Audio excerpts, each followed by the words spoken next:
ఓం శాంతి 14/3/2025 మధురమైన పిల్లలు, మీ ముఖం సదా సంతోషంగా ఉండాలి. మమ్మల్ని భగవంతుడు చదివిస్తున్నారు. ఈ సంతోషం ముఖంలో ప్రకాశిస్తూ ఉండాలి. ప్రశ్న: ఇప్పుడు పిల్లలైన మీ యొక్క ముఖ్యమైన పురుషార్థం ఏమిటి? జవాబు: మీరు శిక్షల నుండి విముక్తులయ్యే పురుషార్థాన్నే చేస్తూ ఉంటారు. దీని కొరకు ముఖ్యమైనది స్మృతి యాత్ర. దీని ద్వారానే వికర్మలు వినాశనమవుతాయి. మీరు ప్రేమగా స్మృతి చేసినట్లయితే ఎంతో సంపాదన జమ అవుతూ ఉంటుంది. ఉదయమే లేచి స్మృతిలో కూర్చున్నట్లయితే పాత ప్రపంచాన్ని మర్చిపోతూ ఉంటారు. జ్ఞాన విషయాలు బుద్ధిలోకి వస్తూ ఉంటాయి. పిల్లలైన మీరు నోటి ద్వారా పనికిరాని విషయాలేవీ మాట్లాడకూడదు. పాట: మిమ్మల్ని పొంది మేము. ఓం శాంతి.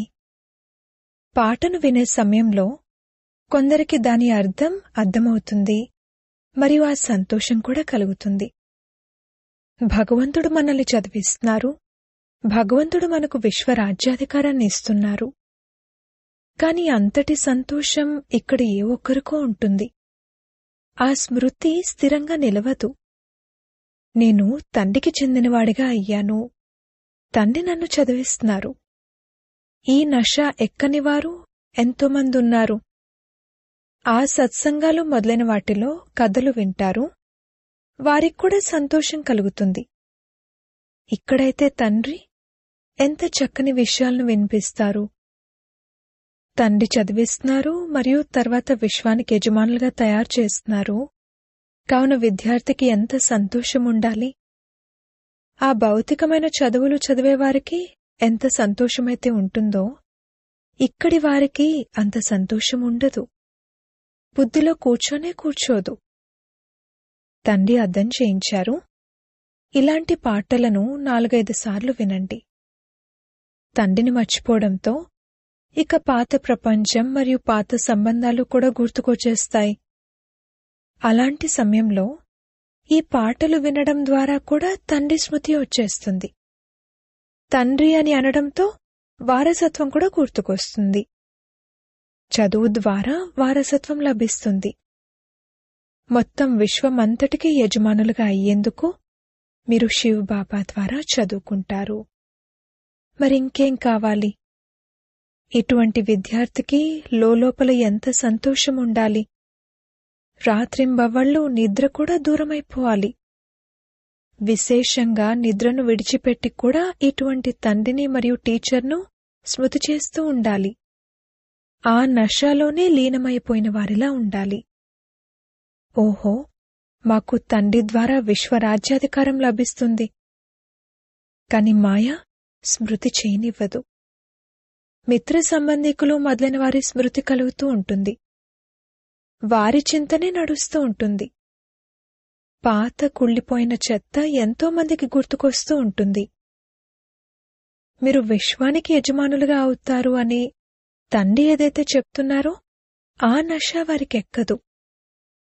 స్కూల్లో చదివేవారి ముఖం సంతోషంగా ఉంటుంది. ఇక్కడ భగవంతుడు చదివిస్తున్నారు. ఆ సంతోషం ఏ ఒక్కరికో ఉంటుంది. వాస్తవానికి సంతోషం యొక్క పాదరసం బాగా ఎక్కి ఉండాలి. అనంతమైన తండ్రి మనల్ని చదివిస్తున్నారు. ఇది మర్చిపోతారు. ఇది గుర్తున్నా సంతోషముంటుంది. కాని గతం యొక్క కర్మభోగం కూడా ఎలా ఉందంటే ఇక అసలు తండ్రిని స్మృతే చెయ్యరు. వారి ముఖము మళ్లీ ఆ చెత్తవైపుకే వెళ్తుంది. బాబా ఈ మాట అందరి విషయంలోనూ అనటం లేదు. నంబర్వారుగా ఉన్నారు. ఎవరైతే తండ్రి స్మృతిలో ఉంటారో వారు మహాన్ సౌభాగ్యశాలులు. భగవంతుడు బాబా మనల్ని చదివిస్తున్నారు. ఏ విధంగా ఆ చదువులో ఫలానా టీచర్ మమ్మల్ని బ్యారిస్టర్గా తయారు చేస్తున్నారు అని ఉంటుంది కదా, అలా ఇక్కడ మనల్ని భగవంతుడు చదివిస్తున్నారు. భగవాన్ భగవతీలుగా తయారు చేయడానికి. కావున ఎంత నష ఉండాలి. వినే సమయంలో కొందరికి నష ఎక్కుతుంది, మిగిలిన వారైతే ఏమీ అర్థం చేసుకోరు. అక్కడ కేవలం గురువును ఆశ్రయిస్తారు. వారు మమ్మల్ని తోడుగా తీసుకువెళ్తారు, భగవంతునితో కల్పిస్తారు అని భావిస్తారు. కాని ఇక్కడ వీరు స్వయమే భగవంతుడు.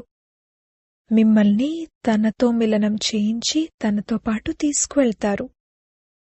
గురువు భగవంతుని వద్దకు తీసుకువెళ్లాలని లేక శాంతిధామానికి తీసుకువెళ్లాలనే మనుషులు గురువును ఆశ్రయిస్తారు. ఈ తండ్రి సమ్ముఖంగా ఎంతగా అర్థం చేయిస్తారు. మీరు విద్యార్థులు, చదివించే టీచర్నైతే స్మృతి చెయ్యండి. ఏమాత్రమూ స్మృతి చేయరు. ఇక్కడక్కండి. మంచి మంచి పిల్లలు కూడా స్మృతి చేయరు. శివ్ బాబా మనల్ని చదివిస్తున్నారు.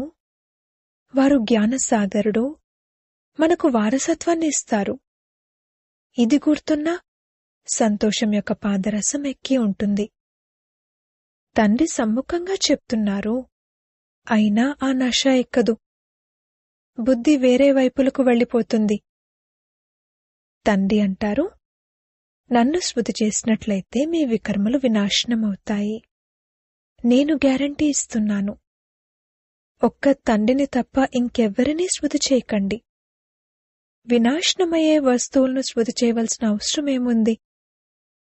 ఇక్కడ ఎవరైనా మరణిస్తే వారిని 2-4 సంవత్సరాల వరకు తలుచుకుంటూ ఉంటారు. వారి గాయనం చేస్తూ ఉంటారు. ఇప్పుడు తండ్రి పిల్లలకు సమ్ముఖంగా చెప్తున్నారు, నన్ను స్మృతి చేయండి. ఎవరు ఎంతగా ప్రేమగా స్మృతి చేస్తారో అంతగా వారి పాపాలు కట్టవుతూ ఉంటాయి. ఎంతో సంపాదన జరుగుతుంది. ఉదయమే లేచి తండ్రిని స్మృతి చేయండి. భక్తి కూడా మనుషులు ఉదయమే లేచి చేస్తారు. మీరైతే జ్ఞానం కలవారు. మీరు పాత ప్రపంచపు చెత్తలో చిక్కుకోకూడదు. కాని కొంతమంది పిల్లలు ఎలా చిక్కుకుపోతారంటే ఇక అడక్కండి. ఆ చెత్త నుండి బయటకు రానే రారు. రోజంతా చెత్తే మాట్లాడుతూ ఉంటారు. జ్ఞాన విషయాలు బుద్ధిలోకి రానే రావు. కొందరు పిల్లలెలా ఉన్నారంటే వారు రోజంతా సేవలో పరిగెడుతూ ఉంటారు. తండ్రి సేవను ఎవరైతే చేస్తారో వారే తండ్రికి గుర్తుకొస్తారు కూడా. ఈ సమయంలో మనోహర్ దాది సేవలో అందరికన్నా ఎక్కువగా తత్పరులై ఉన్నట్లుగా కనిపిస్తున్నారు. ఈరోజు కర్నాల్ అనే చోటుకు వెళ్లారు, రేపు మరో చోటుకు వెళ్తారు. ఇలా సేవలో పరిగెడుతూ ఉంటారు. ఎవరైతే పరస్పరం కొట్లాడుకుంటూ ఉంటారో వారు సేవేం చేస్తారు? తండ్రికి ఎవరు ప్రేమనిపిస్తారు? ఎవరైతే మంచి సేవ చేస్తారో, ఎవరికైతే రాత్రింబవళ్లు సేవ యొక్క చింతే ఉంటుందో తండ్రి హృదయంపైకి కూడా వారే ఎక్కుతారు. గడియ గడియ ఇటువంటి పాటలను మీరు వింటూ ఉన్నా సరే స్మృతి ఉంటుంది. ఎంతో కొంత నష ఎక్కుతుంది. బాబా అన్నారు, ఎప్పుడైనా ఎవరికైనా ఉదాసీనత కలిగితే ఈ పాటలు వేసుకున్నట్లయితే మళ్లీ సంతోషం వచ్చేస్తుంది. ఓహో, మేము విశ్వానికి యజమానిగా అవుతాము. బాబా కేవలం నన్ను స్మృతి చేయండి అని చెప్తారు. ఇది ఎంత సహజమైన చదువు. అందరి వద్ద ఉండాలని చెప్పి బాబా 10-12 మంచి మంచి పాటలను ఏరి ఉంచారు. అయినా కానీ మర్చిపోతారు. కొందరైతే నడుస్తూ నడుస్తూ చదువునే వదిలేస్తారు. మాయ దాడి చేస్తుంది. తండ్రి తమోప్రధాన బుద్ధిని సతోప్రధానంగా తయారు చేయడానికి ఎంత సహజమైన యుక్తిని తెలియజేస్తున్నారు. ఇప్పుడు మీకు తప్పొప్పులను ఆలోచించే బుద్ధి లభించింది. ఓ పతితపావన రండి అని పిలవడం కూడా తండ్రినే పిలుస్తారు. ఇప్పుడు తండ్రి వచ్చారు కావున ఇక పావనంగా తయారవ్వాలి కదా. మీ తలపై జన్మజన్మాంతరాల భారముంది. దాని కొరకు ఎంతగా స్మృతి చేస్తారో మరియు పవిత్రంగా అవుతారో అంతగా సంతోషం కూడా ఉంటుంది. సేవైతే చేస్తూనే ఉంటారు, కాని దాంతో పాటుగా నేను తండ్రిని ఎంత సమయం స్మృతి చేస్తున్నాను అన్న లెక్కను కూడా చూసుకోవాలి. స్మృతి చాట్ను ఎవరు పెట్టలేకపోతారు. పాయింట్లయితే రాస్తారు, కాని స్మృతిని మర్చిపోతారు. తండ్రి అంటారు, మీరు స్మృతిలో ఉంటూ భాషణ చేసినట్లయితే ఎంతో బలం లభిస్తుంది. తండ్రి అంటారు, నిజానికి నేనే వెళ్లి ఎంతోమందికి సహాయం చేస్తాను.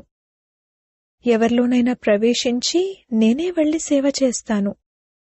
సేవ అయితే చెయ్యాలి కదా. ఎవరి భాగ్యమైనా తెరుచుకునేది ఉందంటే వారికి అర్థం చేయించేవారిలో అంత తెలివి లేకపోతే నేను ప్రవేశించి సేవ చేసేస్తాను. అప్పుడు కొందరు ఎలా రాస్తారంటే, బాబాయే ఈ సేవ చేశారు, నాలోనైతే అంతటి శక్తి లేదు, బాబాయే మురళిని వినిపించారు. కొందరికేమో తమ అహంకారం వచ్చేస్తుంది, నేనంత బాగా అర్థం చేయించాను అని అనుకుంటారు. తండ్రి అంటారు, నేను కళ్యాణం చేయడానికి వారిలో ప్రవేశిస్తాను. అప్పుడు వారు బ్రాహ్మణి కంటే కూడా తీవ్రంగా ముందుకు వెళ్ళిపోతారు.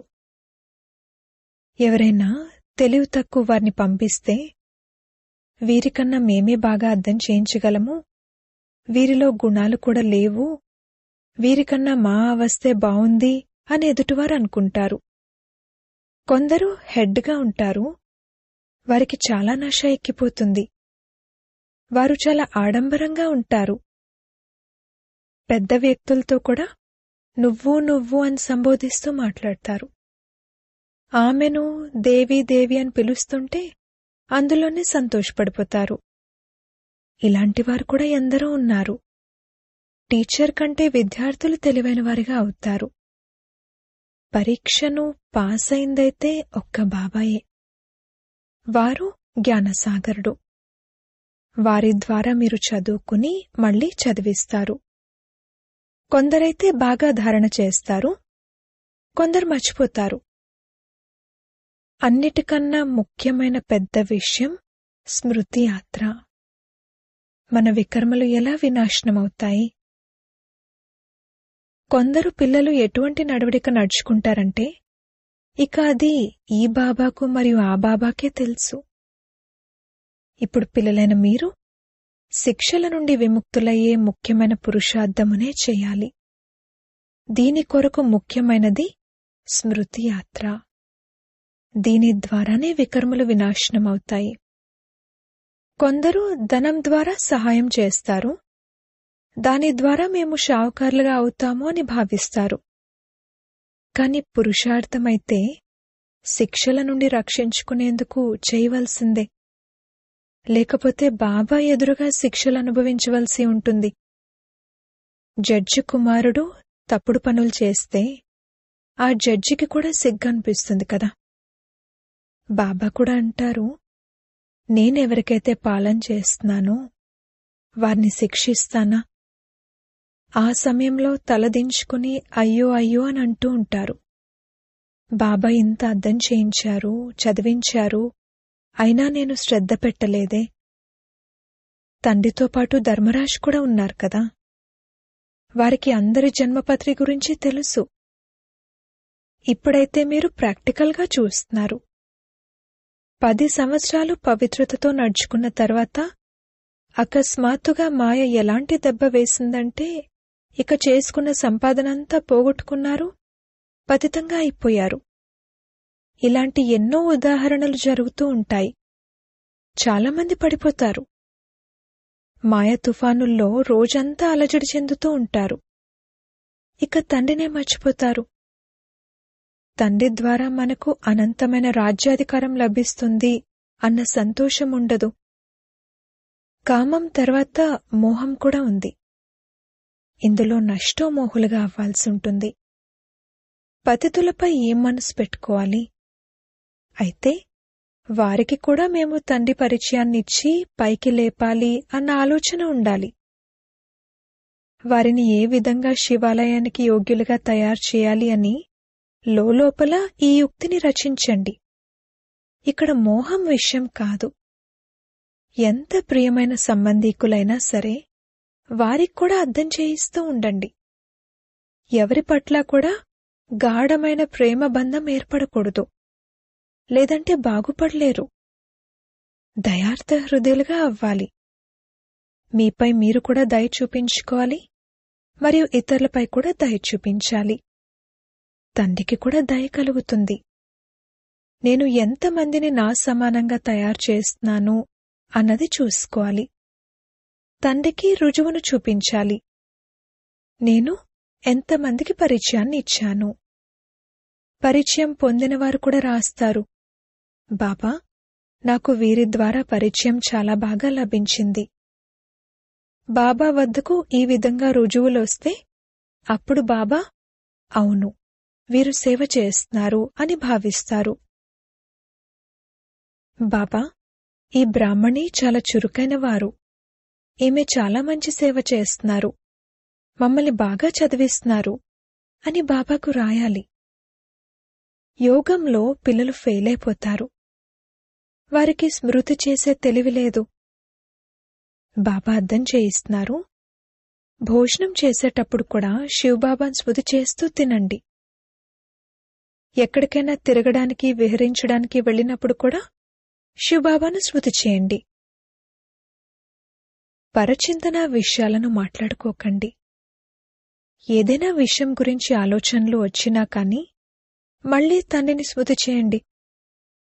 అనగా కార్యవ్యవహారాలకు సంబంధించినవి కూడా ఆలోచిస్తారు, మళ్లీ బాబా స్మృతిలో నిమగ్నమైపోతారు.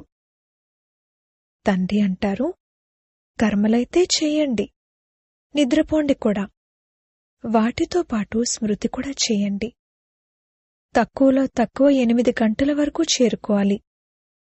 ఇది చివరి సమయం కల్లా సాధ్యమవుతుంది.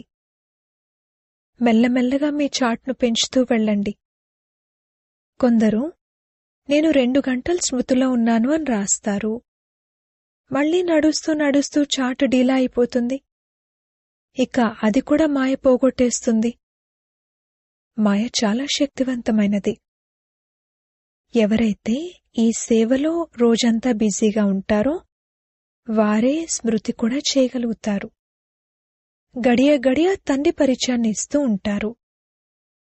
బాబా స్మృతికి ఎంతో ప్రాధాన్యతను ఇస్తూ ఉంటారు. నేను స్మృతిలో ఉండలేకపోతున్నాను అని స్వయం కూడా ఫీల్ అవుతారు. స్మృతిలోనే మాయ విఘ్నాలు వేస్తుంది. చదువైతే చాలా సహజం. తండ్రి ద్వారా మనం చదువుకుంటాం కూడా. ఎంత ధనం తీసుకుంటారో అంత షావుకారులుగా అవుతారు. తండ్రి అయితే అందర్నీ చదివిస్తారు కదా. వాణి అందరి వద్దకు వెళ్తుంది. కేవలం మీ ఒక్కరే కాదు, అందరూ చదువుతున్నారు. వాణి రాకపోతే గోల పెడతారు. కొందరెలా ఉన్నారంటే వారసలు వాణిని విననే వినరు. అలాగే నడుస్తూ ఉంటారు. మురళి వినాలి అనే అభిరుచి ఉండాలి. ఈ పాటలు ఎంత ఫస్ట్ క్లాస్ అయినవి. బాబా, మేము మా వారసత్వాన్ని తీసుకునేందుకు వచ్చాము. బాబా, నేను ఎవరినైనా ఏ విధంగా ఉన్నా, ఒంటికన్నే కలిగి ఉన్నా, ఎలా ఉన్నా నీ దానినే అనంటారు కూడా. అది సరే కాని చీచీగా ఉన్నవారి నుండైతే మంచివారిగా అవ్వాలి కదా. మొత్తం ఆధారమంతా యోగం మరియు చదువుపైనే ఉంది. తండ్రికి చెందినవారుగా అయిన తర్వాత ఈ ఆలోచన ప్రతి బిడ్డకు రావాలి. నేను తండ్రికి చెందినవానిగా అయ్యాను కావున స్వర్గంలోకి తప్పకుండా వెళ్తాను. కాని నేను స్వర్గంలోకి వెళ్లి ఏమవ్వాలి అన్నది కూడా ఆలోచించాలి. మంచి రీతిలో చదువుకోండి. దైవీ గుణాలను ధారణ చేయండి. కోతిలా ఉన్నవారు కోతిలానే ఉంటే ఇక ఏం పదవిని పొందుతారు? అక్కడ కూడా ప్రజలు, నౌకర్లు మొదలైన వారంతా కావాలి కదా. చదువుకున్నవారి ముందు చదువుకోనివారు దాసీలా ఉంటారు. ఎంత పురుషార్థం చేస్తారో అంత మంచి సుఖం పొందుతారు. మంచి ధనవంతులుగా అయినట్లయితే గౌరవము బాగా ఉంటుంది. చదువుకున్నవారికి గౌరవం బావుంటుంది. తండ్రి అయితే సలహా ఇస్తూ ఉంటారు, తండ్రి స్మృతిలో శాంతిగా ఉండండి. కాని బాబాకు తెలుసు, సమ్ముఖంగా ఉండేవారి కంటే దూరంగా ఉండేవారే ఎక్కువ స్మృతిలో ఉంటారు మరియు మంచి పదవిని పొందుతారు. భక్తి మార్గంలో కూడా ఇలా జరుగుతుంది.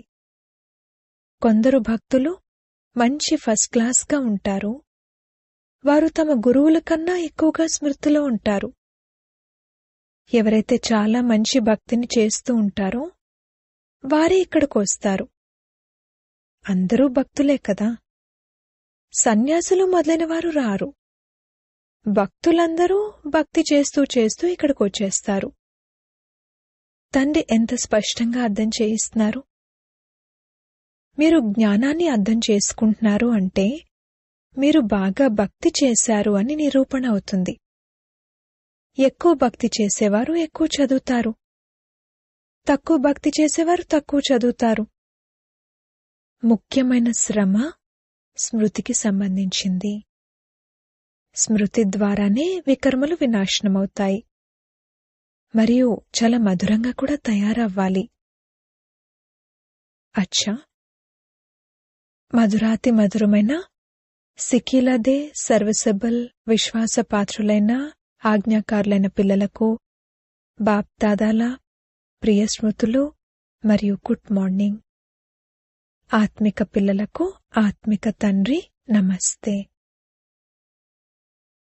ధారణ కొరకు ముఖ్య సారము. మొదటి పాయింట్, ఎవరు ఎంత ప్రియమైన సంబంధికులైనా కాని వారి పట్ల మోహపు బంధం ఏర్పడకూడదు. నష్టమోహులుగా అవ్వాలి. యుక్తిగా అర్థం చేయించాలి.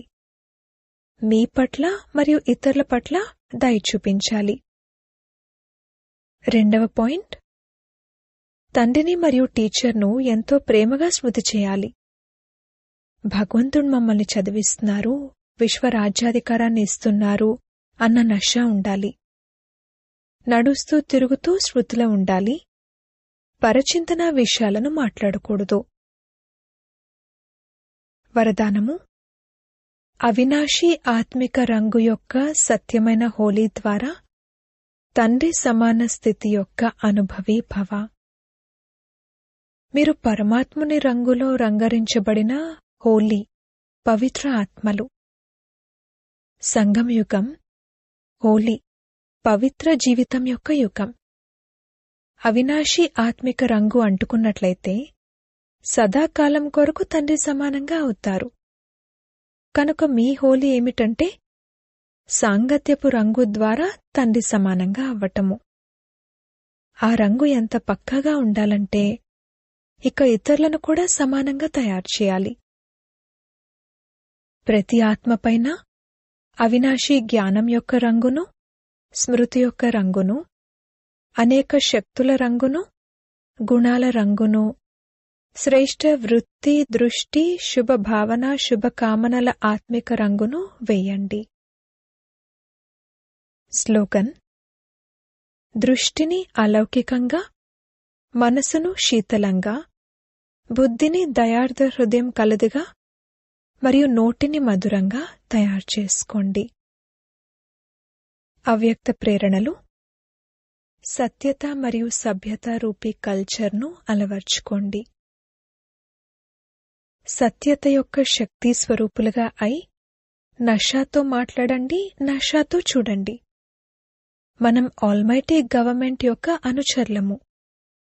ఈ స్మృతితో అయథార్థాన్ని యథార్థంలోకి తీసుకురావాలి.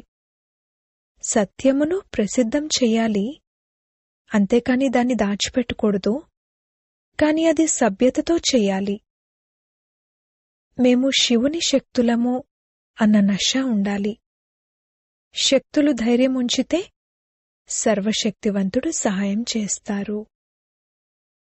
ఓం శాంతి.